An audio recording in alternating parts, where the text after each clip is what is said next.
Welcome to Bohemian Violin version 3, including expansion 2 tutorial on legatos. Bohemian Violin version 3 has two core legato types, normal, which is the normal performer, and poly, which we call maestro. We have already covered the poly legato in the overview video, so in this tutorial we will look at how the normal legato works, and to be fair, most of what we talk about in this tutorial will also apply to the polylegato maestro mode as well, so it's good to go through this as well if you wish to use it on maestro. All bowed instruments have two base categories of legatos, bow changed and on bow. The term legato, especially in the virtual world, is used here for what happens during the note change from one pitch to another. In our violin, both legato types are sampled in great depth and, of course, as usual with us, fully chromatically, meaning every semitone, all up and down intervals for up to 12 semitones distance, which equals to a full octave, of true in melodic phrase samples, and we did this in numerous speeds, expressions and dynamics from slowest whole legato, followed by very lyrical half legato speed. Faster speed generally just gives you more projection. And finally, quarter legato speed and trill runs, which mostly rely on fingered legato for sharper transitions suitable for higher speeds. To clarify, by fingered legato, I mean a note change without a position shift. So the hand doesn't change its position on the neck of the violin. So it's usually performed either on the same string or with a string change in a larger note distances. We have also captured this in both bow directions, as we found these little nuances to be crucial to capturing the correct phrasing of the performer, because there is actually a slight difference when going down the bow and then up the bow.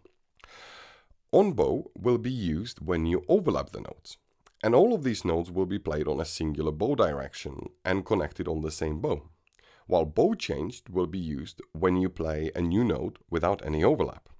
This technique also applies to maestro mode. Now we have covered the basics, so let's see how it looks and works in MIDI form. Each note that is overlapped will use on bow legato in the correct bow direction, and each note that is not overlapped but is within the release timer will be bow change legato. Now, release timer can be adjusted per mood, and you can check out our GUI tutorial for more info on that.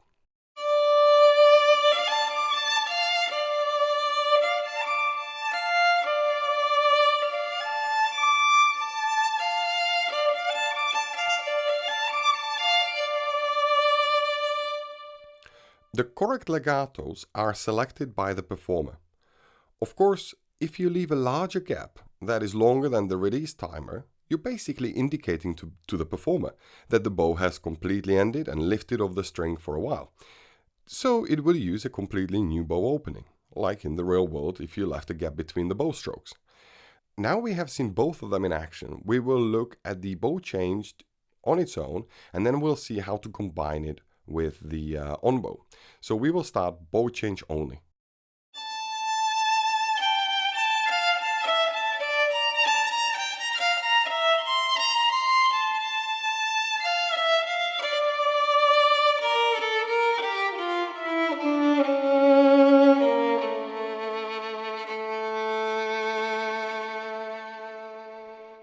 Now, as you heard, a better way for a phrase like that would be to use a combination of bow changed and on bow legato. On bow legato will be now played with the overlap notes, meaning that the overlap notes will happen on the same bow, and using the combination of on bow and bow change can really bring out the flow based on the emotion you wish to convey. Now, having the control over these two types of legatos is definitely amazing, especially as you don't need any force keys to use them.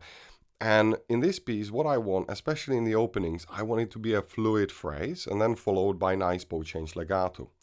And then towards the end, go back into a bit of on bow to bow change. So have a listen on combined.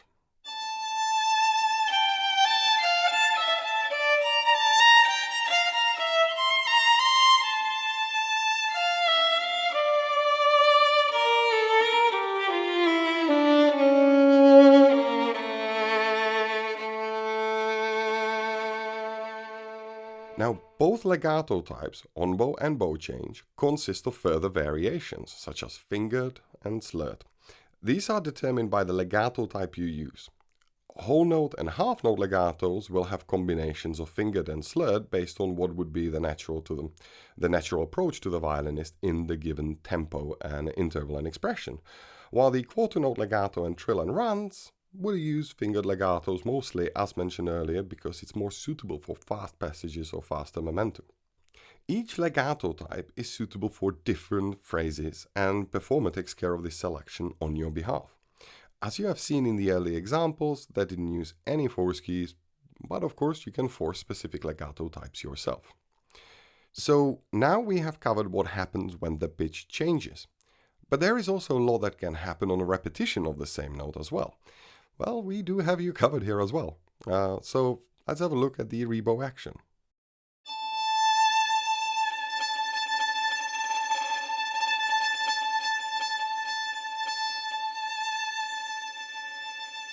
As you saw, there was a nice variety of rebow escalating until we reached the tremolo speed, then tremolo activated, and once we started slowing down, it went through variations of rebows matching the speed until the end long rebow. This brings me about to auto rebow and manual rebowing. If you press the same note manually, it will rebow for you, and it also indicates to the performer that you have decided to rebow manually and take over the bowing, so the auto bow on that note is temporarily turned off. This can be used to great advantage to nicely end a phrase.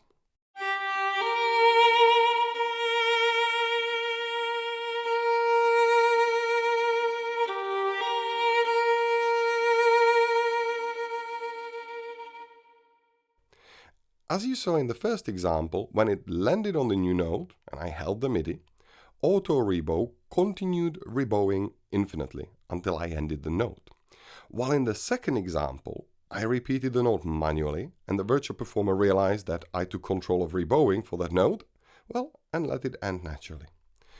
Auto rebow can also be right-clicked and CC assigned and turned on and off on the fly via CC. Or you can also use lasting bow that will extend the bow for a bit longer, and while the lasting bow is on, auto rebow will not be used. It is important for realism to remember that bows are not hula hoops. Some violinists, including myself, would wish that they were, but they aren't. They are not infinite. So they do have a finite length, and rebow action is a great tool to drive the melodic and musical momentum of your piece, so don't be shy to use it. It can really create its own drama. Another performance technique with our instruments is trilling. Basically, you hold the root note down from which you wish to trill and then tap quickly the trill note. The performer will spot that you are trilling and use the appropriate legato for said action as you speed up, eventually reaching trill run.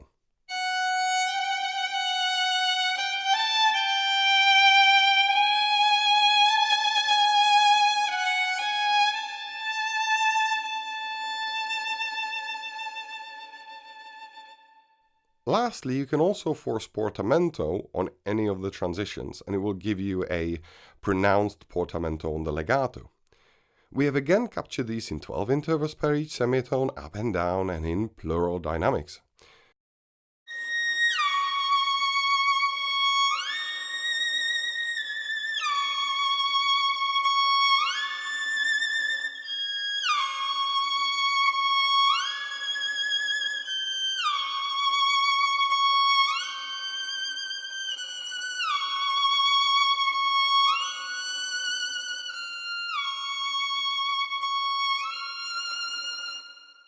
Portamento can also be used when stacking our performer with sections to stack a bit over the runs in low volume, and if positioned correctly, this can add further realism to your works as it will add a little bit of a blur to the run.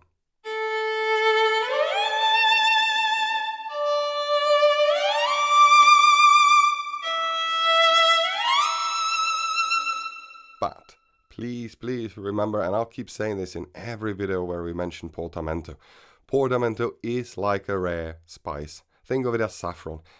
It's great to season your meal with, but if you use too much of it, you will ruin and spoil your dinner. So be wary of not overusing Portamentos.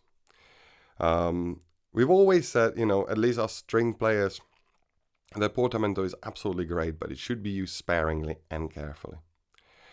I hope that you found this quick tutorial helpful, and I hope to see you on our other videos. Take care.